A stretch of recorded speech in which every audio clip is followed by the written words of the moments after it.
Well, let's open in prayer. Heavenly Father, we thank and praise you that you have blessed and kept us through the amazing mercies of your Son. Help us, Lord, as we look at the mercies you showed to Ruth and Naomi, that we too can rely upon you, trust in you, and rest under your wings. In Jesus' name, amen. Okay, so we did the who, what, when, where, why, etc. of Ruth last time, since we were in chapter 1. We're going to bypass that this time and go into chapter 2. However, we're going to do a little quiz. Okay? Who is Ruth about? Ruth. And? Naomi. And Jesus. And Boaz, yes. Ultimately, though, what is the story of Ruth about? Or who? I guess you just keep it in the who. Who is the story of Ruth about? About Jesus, yes. It's all back to Jesus, yes.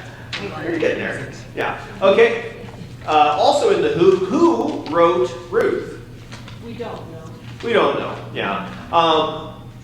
We can assume, based upon the style, based upon the language, the vocabulary, etc., that it was someone in, most likely, the wisdom school of the Hebrew circles. So someone in par with King Solomon. Perhaps King Solomon himself, because King Solomon would have been alive when we think it was written. Okay? Okay, who's the what? Who, what? What's the what? What is it about? God's provision.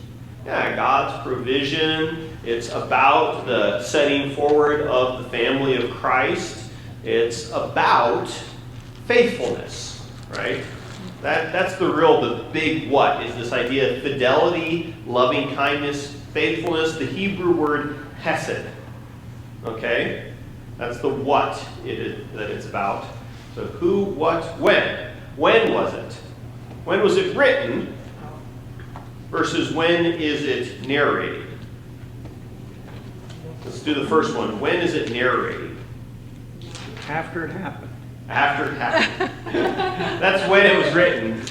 But when is it narrating? The time of the judges, right? That's the easiest one. It says it right at the beginning. In the time of the judges, right? You know, that's the easiest. Most likely the end of the time period of the judges, probably around the end of the 1000 to beginning of the 1200s. I think it was 1200s BC. That's the when the story takes place. When was it written? I kind of already hinted that. Well, it'd be a few generations before King David. Right.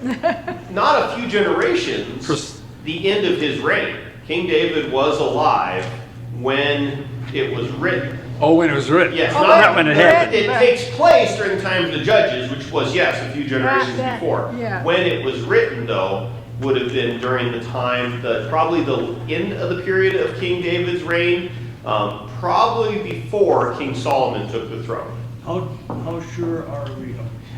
The when it was written is based upon vocabulary and language, things like that, because there's no significant understanding of or significant pointing to who the author is, which means we have very limited to know exactly when it was written.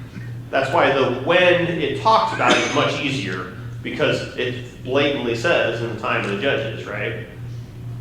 Okay, so who, what, when, where, what's the main location?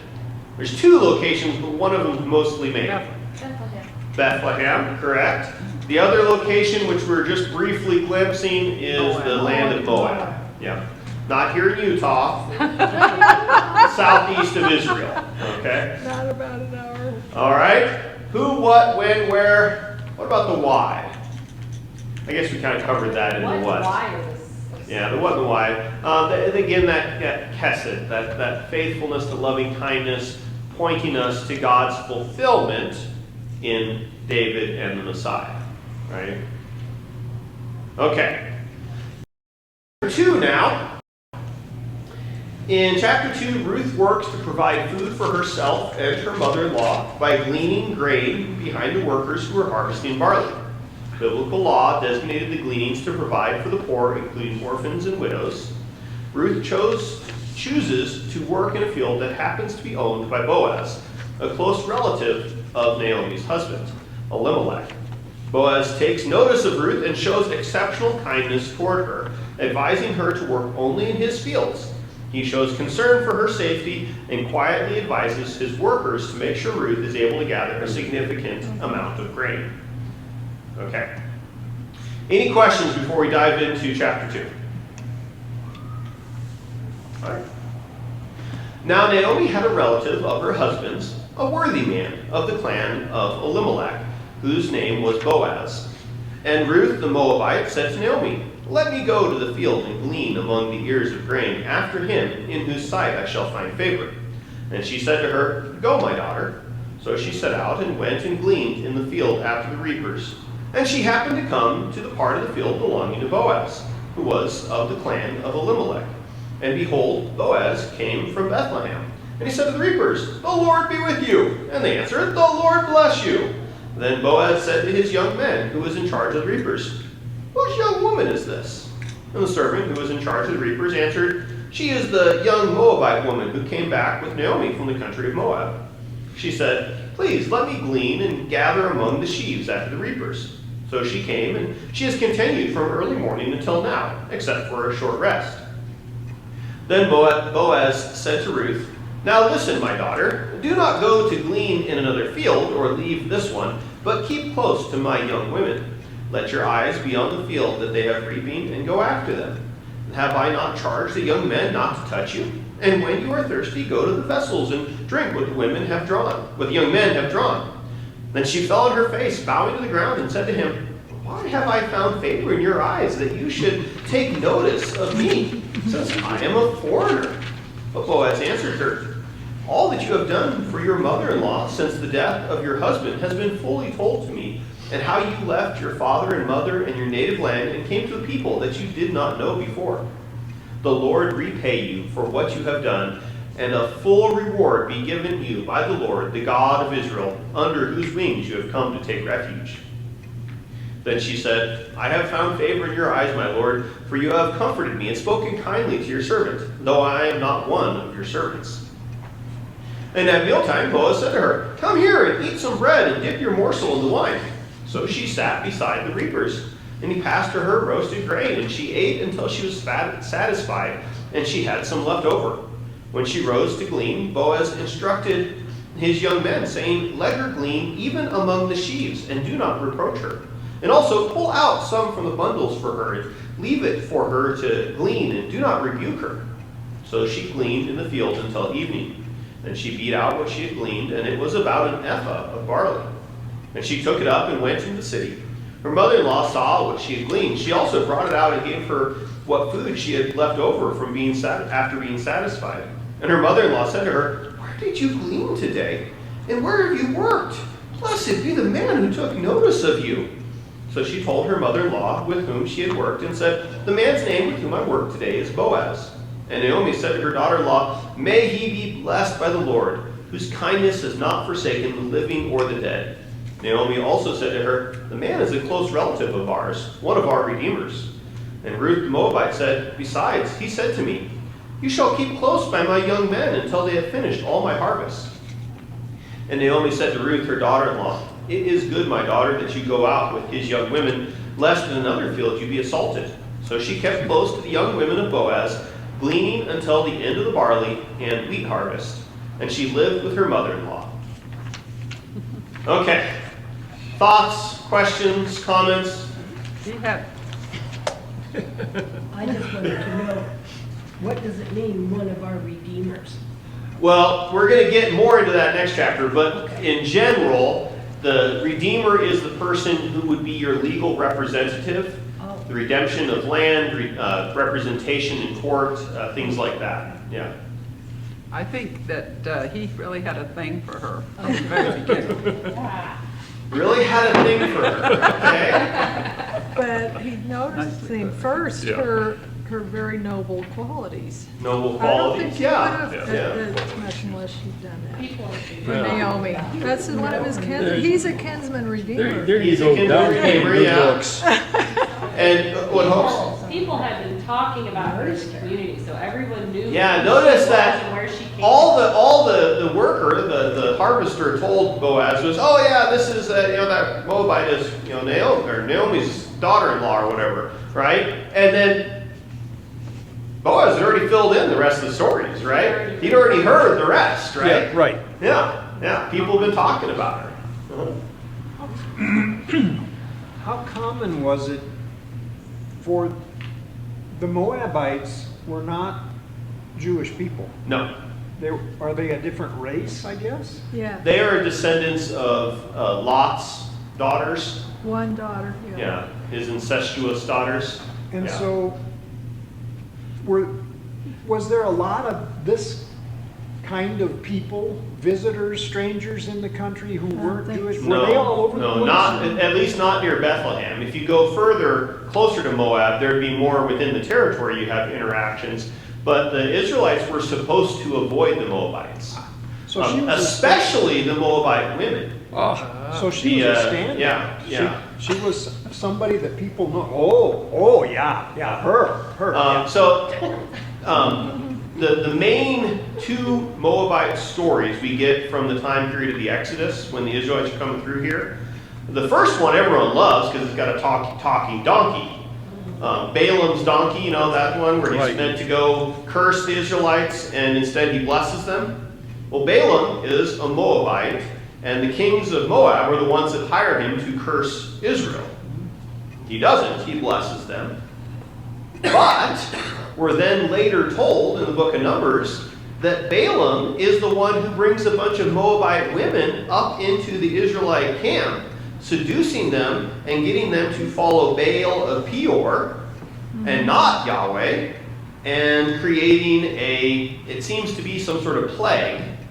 So much so that Moses and the priest are in front of the tabernacle praying for relief from this plague, and one of the Israelite men walks right past them with a Moabite woman in his arm, heading to the tent to go do some stuff. And Phinehas, Eleazar's son, takes a spear and stabs right through both of them, yes. ending the plague. He was very zealous for the Yeah. Lord.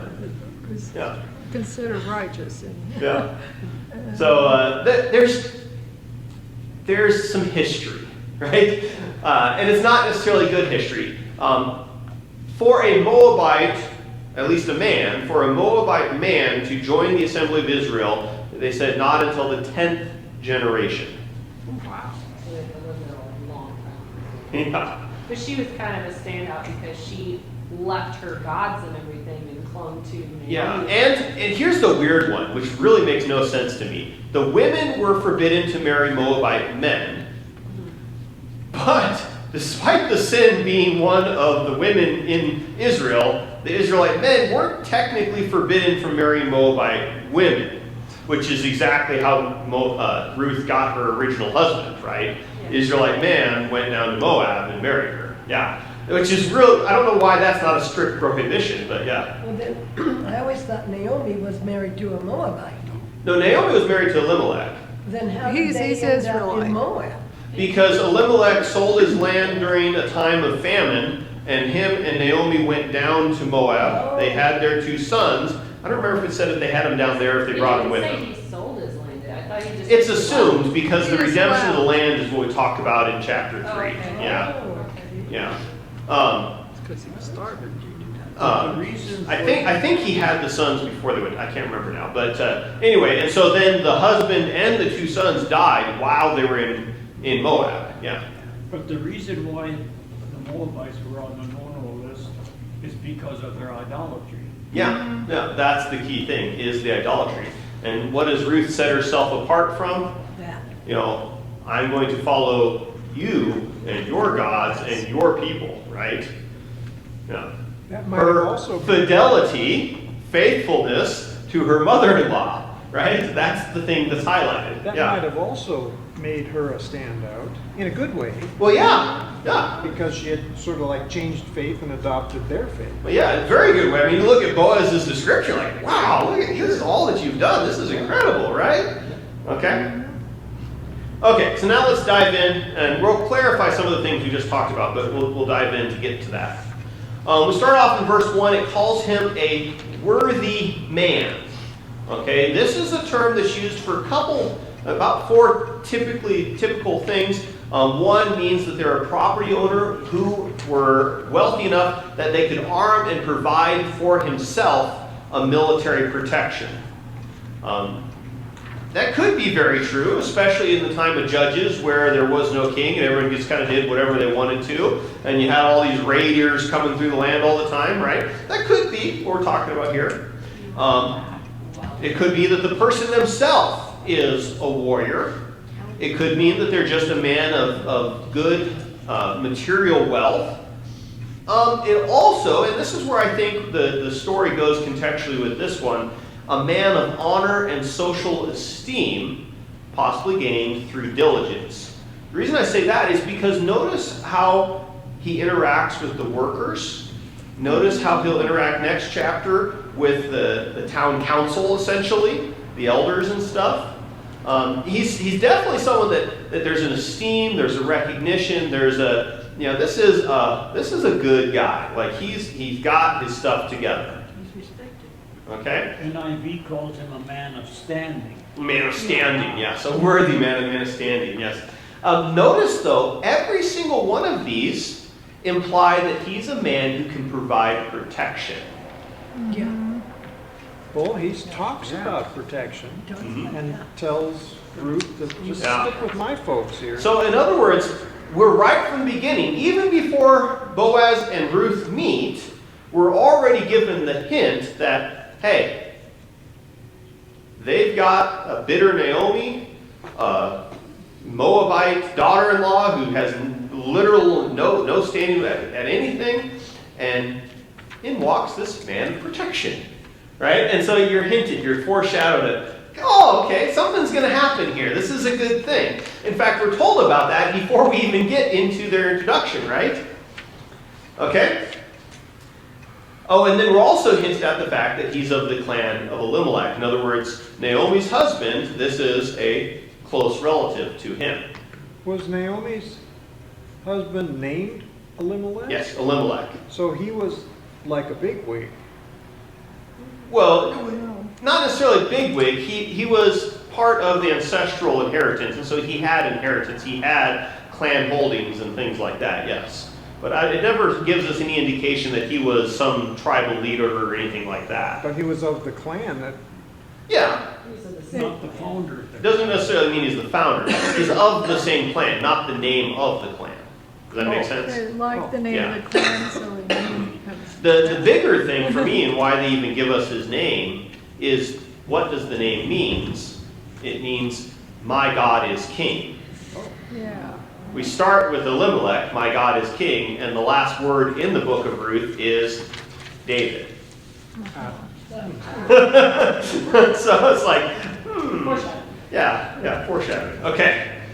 So we get Ruth, let me go. She's very politely putting herself out there. Hey, I am here in a sense as kind of a substitute son, because I'm kind of pledged myself to take care of you. Let me go out. I'm gonna in deference, let you tell me no if you want to say no. But by the way, we need food, and so let me go out and go glean from the field. The gleaning did permit you could go through grain, wine, and olives. Was all permitted through Leviticus and Deuteronomy.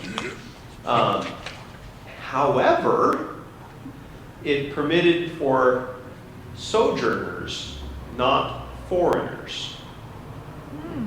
Okay? What's the difference? I'm getting ahead to a question later on. What's the difference between a sojourner and a foreigner? Sojourners are kind of just passing through. No? No? Are So they're- sojourners Jewish? Sojourners are ones that are staying in the land and traveling about the land. That's right. Foreigners. Foreigners are the ones that are really just kind of passing through. Like aliens. Like aliens, yeah. So think of it as a resident alien versus just a tourist visa. Oh. Yeah. Okay. Someone is intentionally staying in the land, the other is just passing through. And so Abraham, for example, sojourned in the land that would be Israel. Okay? He didn't just pass through, he went from place to place all through that land and stayed in that land, eventually even bought property in that land and all that type of stuff. Okay? The Bible gives this permission of grain, wine, and olives to sojourners.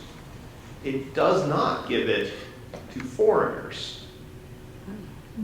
So in other words, if you are in the land and you're intending to make this land your home, you're intending to stay, then you've been given this kind of privilege. But if you're just passing through, then stay out of our fields. Right? You don't need a free meal, go back. Yeah, exactly. What makes scholars think that that's exclusive? The two different words, they're not the same word in Hebrew, and the way they're used, the foreigner is always more of a derogative, and the sojourner is never, well, rarely a derogative. And so the foreigner, the term used for foreigner is more of a, well, they shouldn't be here anyway. But the term for foreigner doesn't occur in those passages that you cited here. No, the term's sojourner in those passages. So what verse is it about? So I know which word. Widows, orphans, and sojourners is exclusive. Could it have been anybody who was needy? Well, it's needy of the land, not needy of someone else's land. So it's the people who are staying in that area. Yeah, needy of the land. And the reason I make that exception is because the Bible differentiates these groups. Okay? If, for example, if this was any non-native person, if that's what sojourner meant, then why couldn't the raiding bands of the Moabites just take whatever they wanted? They're a non-native person. Because they weren't a sojourner, they weren't trying to be a resident alien, they were trying to cause problems, they were trying to not live there but take from there. Well, they were just raiders, right? Well, yeah, they were Yeah, raiders. they were just raiders. Yeah, they were foreigners, but they were not sojourners. Right. There is a distinction in the Hebrew words. So the other study I did pointed out it's for women, widows, and sojourners, and Ruth checked all three boxes. Yeah, and so she doesn't though. That's what I'm She doesn't, saying. though? She She's doesn't a check sojourner. any of the boxes She's because, a widow, and she's a woman. but she's not. That's widows and the women and widows were Israelite women and widows. Right. The sojourners were Ah, those so categories there's who a were. difference in the- Right. Yeah, that's what I'm saying. So she only counts as a sojourner? She doesn't count as a sojourner yet. Not yet. Because she just got there. She's just arriving and it's the barley harvest. She hasn't really proven intent yet. So that makes sense why she asked. So the point I'm making is Boaz had every legal and customary traditional right to kick her out of the field. Well, so did the people gathering all the things, but she had asked, she went to them and said, hey, can I do I this? did so. Well, she asked, and they allowed, right? But the point is they did not have to. Boaz allowing her was already an act of faithfulness and kindness that she was not owed.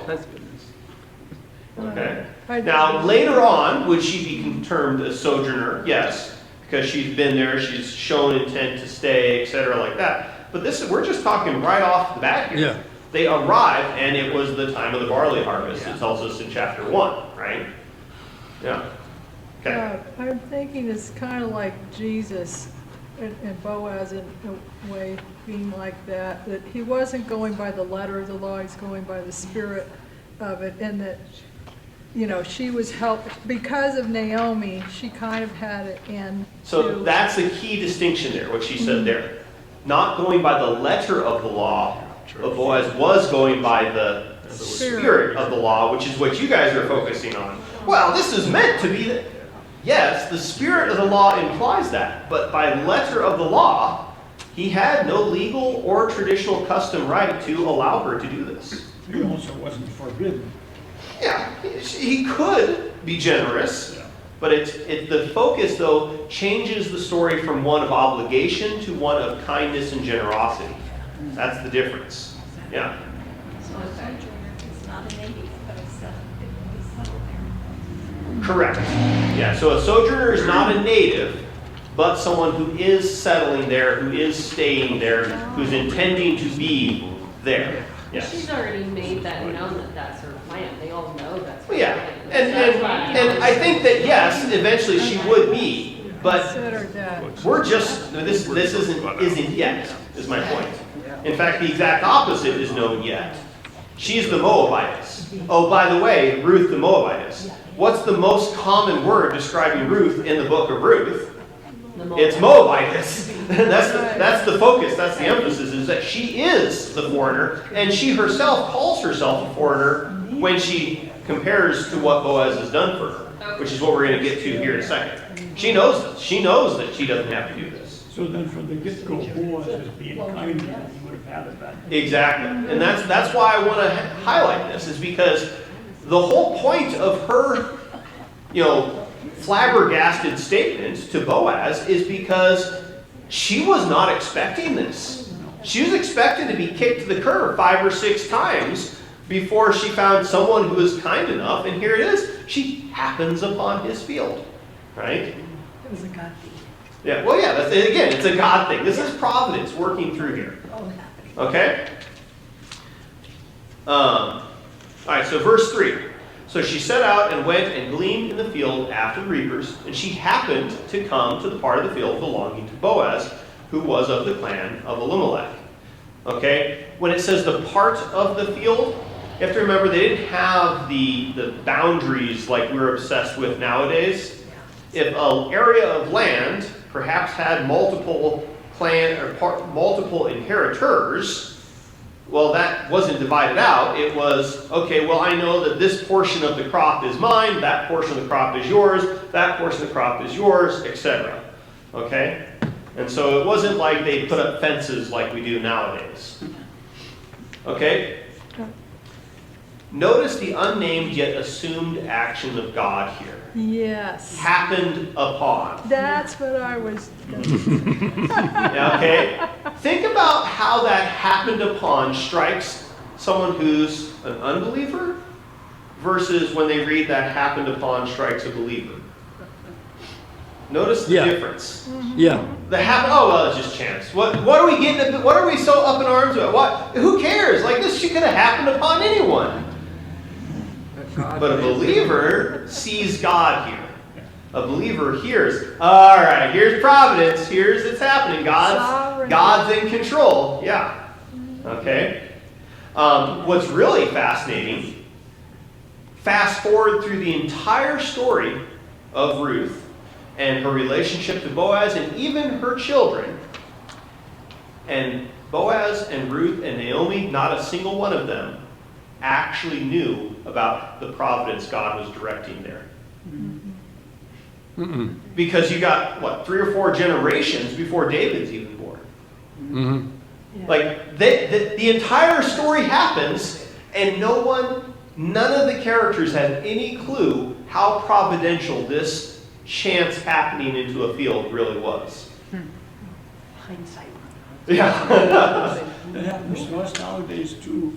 A lot of times you don't know what chance has caused you to do until way later if you find out at all. Yeah, and God never promises to give us that insight. No. He does graciously give it at times. Yeah. But there's no promise. Right. As far as we know, Ruth, Naomi, and Boaz only have the immediate context of how awesome this was. They don't even have a clue. But great luck. Yeah. Which is why Naomi's reaction to this ephah of barley is so crazy. What is going on here? How big is an ephah? That's the end of the book, end of the chapter. I want to get there because it's in there, and it's let's just say it's significant. We'll get to the how significant in a minute. Okay, and so now in verse 4, and behold, surprise, Boaz shows up. came from Bethlehem. And he said to the reapers, the Lord be with you. And they respond, the Lord bless you. This is a customary greeting, yes, but it's also a greeting that expresses a sincerity. Okay? What does this tell us about the personality and faith of Boaz? Yeah. His workers He's like, very faithful, but he's also very happy and very kind to his work. Yeah, he's happy, he's kind, he's greeting people. Like there's a camaraderie and a good feelings to this, right? Good boss. A good boss, yes. Yes. A good boss, not a stereotypical boss. A good boss. Yeah. Apparently good enough that he's got fresh made bread and roasted grain and wine and stuff for all his workers for lunchtime too. So, you know, that's the field you want to work in, right? Okay? It also points out their faith, tells a little bit about why he's an honorable gentleman. Because he trusts in the Lord. He blesses people with a blessing directed at the Lord, and his people respond with an affirmation of trust in the Lord. Right? It's like saying shalom. Yeah, Peace yeah, be very with much you. this peace. In fact, That's a great. the words the reapers use, the Lord bless you, that's actually the first line of the Lord bless you and keep you, Lord, right? Yeah. And where does that finish? And give you peace. Shalom. Yeah. I'd like to put a little codicil to that. This is bringing back wonderful memories. When I would greet my enlisted air crewmen every day and they greet me, it was the same sort of a thing, this joyful greeting to each other. It was a family, not an officer and his men, it was a family. Yeah. It's one of those where you've got the leader who's out here to serve you, and the servants then have a joyful time in service. Yes. Yeah. Yeah. And immediately, the next thing, hey, look, I noticed someone I don't recognize. Like, there's not even like, okay, well, hey, oh, yeah, there's someone new. What's their name? What's going on? And the guy's pretty straightforward. Oh, yes, it's that Moabitess woman who came back from the country. She asked, please let me do it. I said she could. But there's almost like a stuttering to his response. Yeah. In fact, those last 4 words, except for a short rest, is actually the most difficult phrase of Hebrew in the entire book to translate. It's almost, some of the commentators call it unintelligible. The worker's like, oh no, I did this because I kind of assumed something of your character, but you're questioning about it now. Hey, this is okay, right? And so this phrase, except for short rest, you could even translate it as, except for this, her sitting in the house a little while, meaning you caught her on a break, but no, she's a good worker, you know? Mm-hmm. And so it's like, okay, like, what's going on here? Yeah. He was just trying to justify it by being a kind man and. Yeah, and I think because, again, this Moabite status makes it all very unknown. Yeah. Okay? I don't know what Boaz has heard about her. Maybe the workers heard good things. Maybe he was just impressed by her coming up and politely asking to work in the field, right? But there's that Moabite status. We can't diminish how unknown this situation becomes. Yeah, so this supervisor that whom she asked knew who she was, and that she was a Moabitess. Or she told him. She might have. By Yeah. that time, Boaz came, he already knew that. Yeah. Well, once he found out who she was, he didn't recognize her without sight. But once he told her, oh, that's Naomi's daughter-in-law, etc., then Boaz is off to the races. He's heard the stories. He's got it. But the supervisor, when he heard that, let her do it anyway. Yeah. So Which he was a little bit on the hot seat. a little bit on the hot seat, but also perhaps of a similar generous character to Boaz himself, which is why he did allow it. Maybe that's why he was a supervisor. Yeah, could have been why Boaz is specifically Boaz the supervisor, right? Yeah. Yeah, he could have just said, no way. Exactly. No. He didn't. So yeah, but it is interesting though, that it becomes, even the Hebrew becomes just very awkward. And it's like, it is almost like he's stuttering in his response. Now, which of course drives the translators bonkers. Because they're like, what is this? What is this weird form of Hebrew? I don't know. I'm not well versed enough to pull it out, but the commentators can pull it out, yeah. Let's see. So we went through, that was verse 7, okay.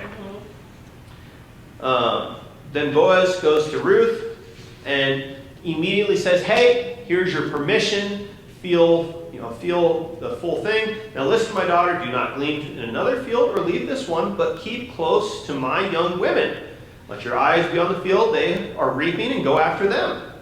Have I not charged the young men not to touch you? And when you are thirsty, go to the vessels and drink what the young men have drawn. Okay, 1, you've got permission. 2, you've got protection. 3, Got something. you've been given the same privilege as the other reapers, even though you're a foreigner. You don't have to go back to Bethlehem to get water. You're welcome to have the water we drew and provided for our workers. Okay? So, significant elevation, which is why her response is the way it is. Yeah? I say my Bible has the footnote that says, as a young attractive single woman or as a foreigner whose presence might bring residual ethnic prejudice from the Israelites, Ruth was protected by Boaz's words, and he would keep a protective eye on her. Mm-hmm. Yeah. And so then she's like, okay, well, that's very generous of you, but why, right? She's... had a crush on her. Yeah. You think it's because the crush... Does he say anything about that? No. Why would he say? He just says I've heard all this. He doesn't even think he's in her league. They're in Next chapter, he's like, well, shoot, I thought you'd go running after all the good-looking young men, but you showed favor to me, and yet he didn't even think he's in her league. She's a 10, he's a 4. Like, this is not even... That's true.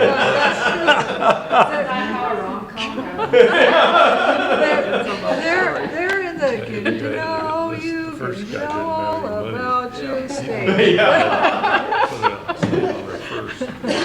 Okay. Her response, though, she says, take notice of me, is how we translate it in English. This is actually a stronger phrase in the Hebrew. This is a phrase of acknowledgement and legitimacy. In other words, by you granting me this favor, you have given me a status I don't deserve. You've given me a full-on standing of sojourner versus worker, or versus foreigner, I mean. Okay? And that acknowledgement is actually an oxymoron to the other Hebrew word of foreigner. Foreigners, by definition, are the non-acknowledged. Okay? And she calls herself a foreigner who he has taken notice of. Taken notice of me since I am a foreigner. Okay, these phrases are like saying civil war. Like, this is an oxymoron. These phrases, by the very definition of the phrases, shouldn't be together. Okay?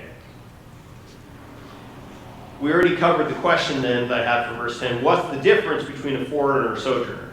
Okay, the foreigners were not given the covenantal privileges or rights. The sojourners were. So we're at 10. Okay.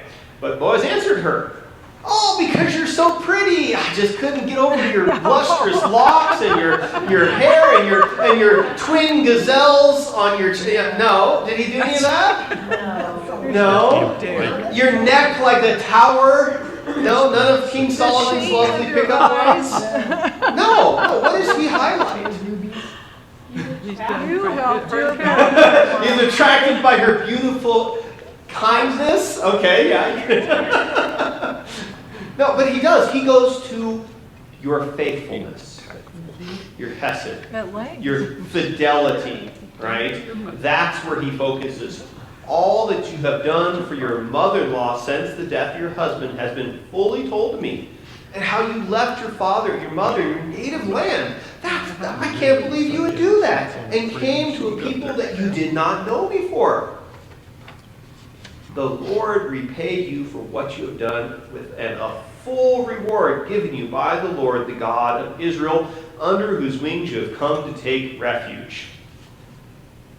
And also she was going to be faithful to the God of Israel. Yeah. Yes. He's not motivated by infatuation with a pretty girl. That could have also been true, but that's not what he says. That's not what we're given.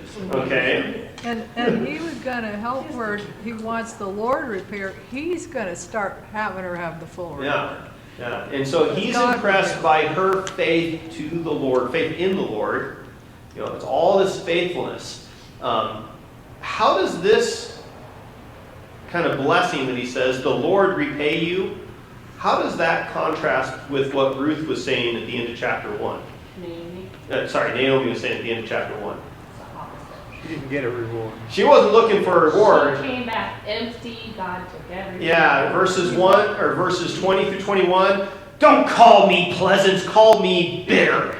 Right?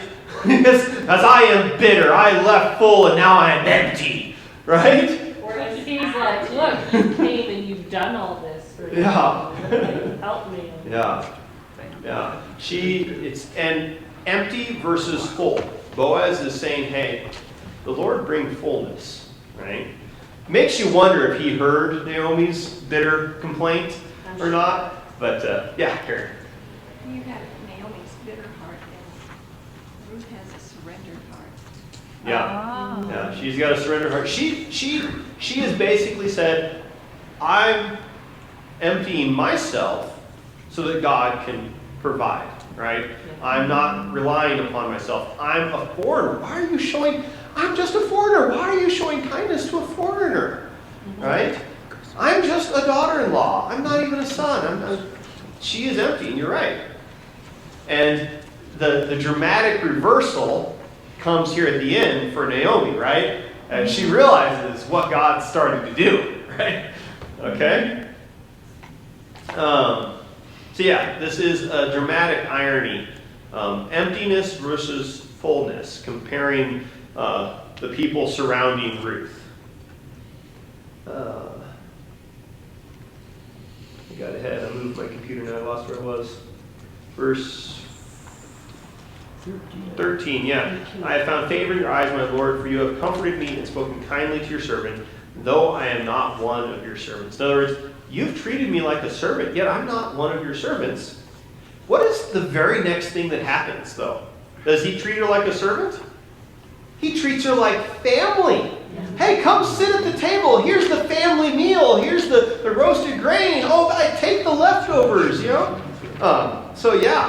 So she goes from foreigner to servant to family, all in the course of a day's work, right? So by association with Naomi, because Naomi was family, so you're invited to just be family. That's how he treats it, yes. That's not the requirement under the law. But I mean, that's what's happening here. Yeah, that is what's happening here. He's already foreshadowing his willingness to not just treat her as family, but in turn be the redemption for Naomi as well. Okay? Okay, so she comes, she gets the bread, dips it in the wine, sits beside the reapers, gets the roasted grain. Life is good, right? And she ate until she's satisfied and had leftovers. Okay? In other words, you're bringing stuff home with you because we got too much here, right? We've all experienced that in a particular family barbecue. And then, notice, when she rose to glean, Boaz instructed his young men, saying, let her glean among the sheaves. Okay, notice the order of events here. She gets up to start working before even the paid workers get up to start working. In other words, she's like, I've got to work. I've got to make this work for Naomi. I'm the only one she's got. I've got to help. I've got to do this. And she gets up and, well, that's kind of convenient because now Boaz can, hey guys, I know she's over there, she's reaping, but let's do all this extra stuff, right? Let her glean even among the sheaves. Don't reproach her. In fact, pull out from the bundles and leave it for her. The regular widows and sojourners were not allowed to pull out from the bundles. It had to be on the ground. It had to have been followed. It had to have been walked past by the workers. It had to have been left over. Okay? And he's like, pull it all out. Like, full on, she is like providing for my harvest now, but it's all hers. Okay? And don't rebuke her, etc. Okay, so she gleaned, and there we get this ephah of barley. Okay? So an ephah is a very amazing amount. We're talking 30 to 45 pounds after it's all been cleaned. How And did she carry that all? That's what I was thinking. There's debate on how it was working, because it talks about later on about putting it in her clothes, and so the question is, was it like a head wrap thing? Was it like a shawl thing? I don't know off the top of my head, but it's a huge amount. Like, we're talking a dog food bag worth of barley. Okay? Maybe around her shoulders. Yeah, maybe shoulders. I don't know. Plus All the leftovers. all the leftover food from the meal. Yeah. She took home Okay. a big Okay. Notice though, this ephah, this 30 to 45 pounds, was because of Boaz's generosity, but Ruth still had to work to glean it and to realize it. Okay? Which, when we look at God's providence, is usually the case. God provides the means, but expects us and wants us to still work. The one that I always point to, the manna in the wilderness. God's going to literally give them bread from heaven, but they've got to go out and pick it up. They've got to go out and they can make cakes out of it. They can process it and do different things.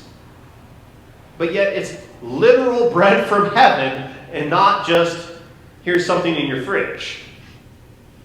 Okay? And so there is, in God's providence, He does often allow us to participate. Okay? So in verse 17 it says, she gleaned in the field until evening. Then she beat out what she had gleaned, and it was about an ephah of barley. The footnote in NIV says that was about 3/5 of a bushel. Yeah. Can you imagine the size of a bushel basket? That's how much grain there was after all the chaff and straw had been. So imagine how much stuff she was dragging through that field. Yeah, she probably had her own stack off to the side. Yeah, this is an incredible amount. And Naomi realizes it right from the get-go. Like, she is beyond floored, okay? She goes in, she sees the food she brought out, and the mother-in-law says, where did you glean today? Where have you worked? Blessed is the man who took notice. In other words, there's absolutely no way that you could have picked this up without outside intervention. That is a physical impossibility. Who took notice of you that this happened, right? Right away, she's like, okay, there's more to this story. You can't just walk home with this much food. That's her first rise in hope, I would think, for Naomi. Yeah, exactly. And then she's like, oh, well, it was in the field of Boaz. And then Naomi sees it. He's one of our redeemers, okay? The redeemer, again, means that he has a potential legal affiliation where he can represent them. He can purchase back land of her family that was sold in debt. All these different things. He, even if he so chooses, can be the one who takes in Naomi. Ironically, still not Ruth, but Naomi. Okay? Because kinsman redeemer is not the same thing as a lever, which is what we're going to talk about, how he takes on both roles when he goes to the council, essentially. The lever is the one who provides for the widow. The redeemer provides for the spouse. Okay? But notice, Naomi said to her daughter, "May he be blessed by the Lord, whose kindness has not forsaken the living or the dead." There's our word, Kesed, for this chapter. Who's for displaying the kindness? God. God's displaying the kindness. Yes, he's doing it through Boaz, but the kindness here that she's emphasizing is the kindness given by the Lord. This is the covenantal love. This is the steadfast kindness. This is that fidelity, and it's by God who's giving it. Okay, despite all the fidelity that's been shown throughout this whole chapter, the only time that word is used in this chapter is right here in reference to God. Okay? Yes? And here we are in the Old Testament, in the Hebrew Scriptures. And so much somehow people misconstrue, like God is so mean and harsh, the Father. But he was often being punitive to get people to come back to them so he could love them. Yeah. Because it says God is love. Yeah, yeah. And what's really fascinating, too, is they thought they were leaving to have fullness, and they ended up with emptiness. They come back, and they get fullness. In other words, often we walk away from God because we're seeking after something. But it's not until repentance and we turn back to God that we actually find what we've been looking for. Yeah. Okay, close relative. And then, hey, yeah, guess what? He also said, "Keep by my young men until they have finished all my harvest." Oh. Is this more than the barley harvest? Yeah. Last verse. "And so she went back and worked with the women of Boaz, gleaning until the end of the barley and the wheat." She gets barley and wheat, but both harvests, okay, while living with her mother-in-law. We're talking about a period of about 7 weeks of barley and wheat harvest, okay? Just because I'm a math guy and I like doing simple math. Let's assume an ephah a day, because, God's generous like that, okay? If we assume an ephah a day, that means that at the low end of what an ephah could be, 30 pounds, in the 7 weeks of gleaning, she has now just provided food for her and Naomi for 42 weeks. How many weeks are in the year? 52. 52. Okay? If you go to the high end of what an ephah could be, then that means 84 weeks of food in this 7 weeks worth of work. Now, again, I'm assuming that's an ephah a day, and that could be too big of an assumption. But in 7 weeks of work, God has just provided for both of them for likely over a year. There's some more foreshadowing here, because think of the strange relationship that Jesus has with baskets of fish. All of a sudden, 6 little fishes turn into enough to feed 5,000 people. Uh-huh. Well, she's working with baskets of food too. Odd how that happens. It's almost like God actually is in control, despite our own thinking he isn't, right? He can do with what we don't even comprehend. But that's 42 weeks, 84 weeks. Again, it's an estimate, it's judging. But the ephah alone is easily enough to provide for both of them for 2 weeks. Okay? Yeah. Well, just a thought, with all of that excess, then she could trade for olive oil and other things that she needed. Because you got to have that olive oil in that culture at that time. Oh, yeah. And wine, a little other good stuff. Yeah. We're talking about a pretty big abundance. Yeah. And this is pretty incredible. The other little side note that I thought of when I was going through this, imagine what this must have been for God in blessing Boaz's harvest as well, if he so willingly is willing to pass these ephah worth of leftovers over. Potentially, God's also granted Boaz an outstanding crop that year. Or he's really testing Boaz's ability to sacrifice. One of the two, right? But potentially, if this is just the leftovers that Boaz really is not struggling to get rid of, potentially Boaz has even got significant mores, or it could be the sacrifice. But he's just a very generous. Yeah, it's probably the sacrifice thing, but to me that's a fun little, like, oh, well, if that's the case, imagine what the workers are pulling out of this field, right? Maybe he's a man of material wealth. Yeah, he is a man of worth, it says, so, a worthy man. Any questions, concerns? I just have a comment. Uh-huh. Having grown up on a big cattle ranch where we raised hay and oats, big gardens, and then eventually in a farming situation, you don't go in the field without something to carry your stuff with. Mm-hmm. So these gleaners went into those fields with, it may have just been a big piece of cloth, something you could bundle, tie in a knot, and pack off.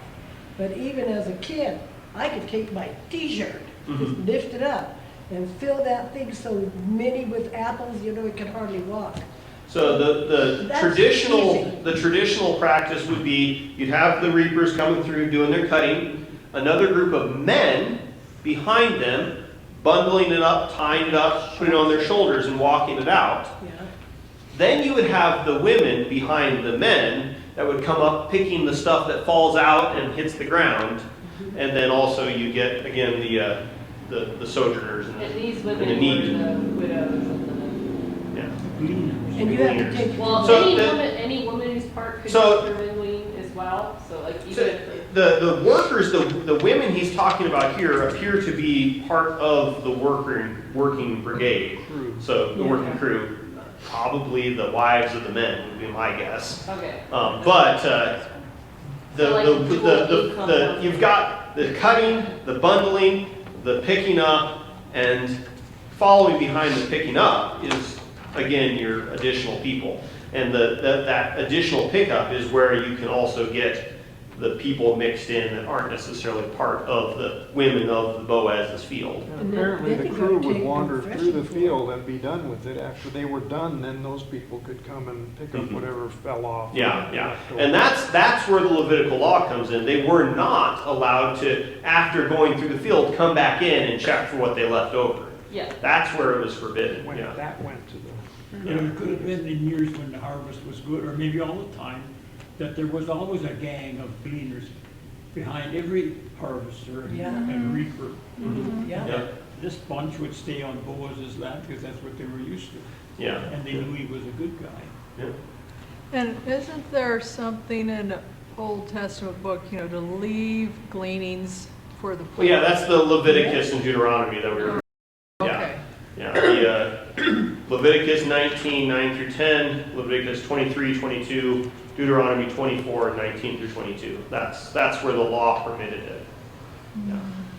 In fact, it expressly prohibited them from going through the field a second time to get all of it and make sure they're maximizing their profits. In a lot of our farming regions in our country today, we still have gleaners. Mm-hmm. And they go out and they get a lot of food, and a lot of times they'll take it to a food bank. I mean, a lot of it depends on the agricultural product nowadays. Yeah, but we raised onions 50 years ago, and when that came through, pick them up, there were always some that rolled off. Everybody was welcome to come to that field and pick up new onions. Did it make you cry They when they want- got the shell around?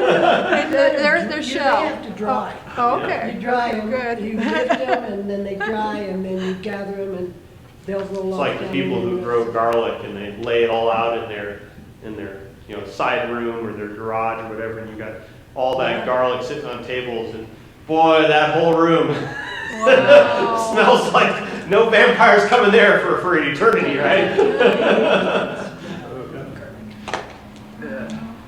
All right. Well, let us close in prayer. Heavenly Father, we thank and praise you that you have blessed us in ways we can't even comprehend. We thank and praise you, Ruth and Naomi and Boaz, in ways that they couldn't even comprehend. We thank you, Lord, that you are our God, and pray that you would keep us faithful until death and into eternal life. In Jesus' name, amen.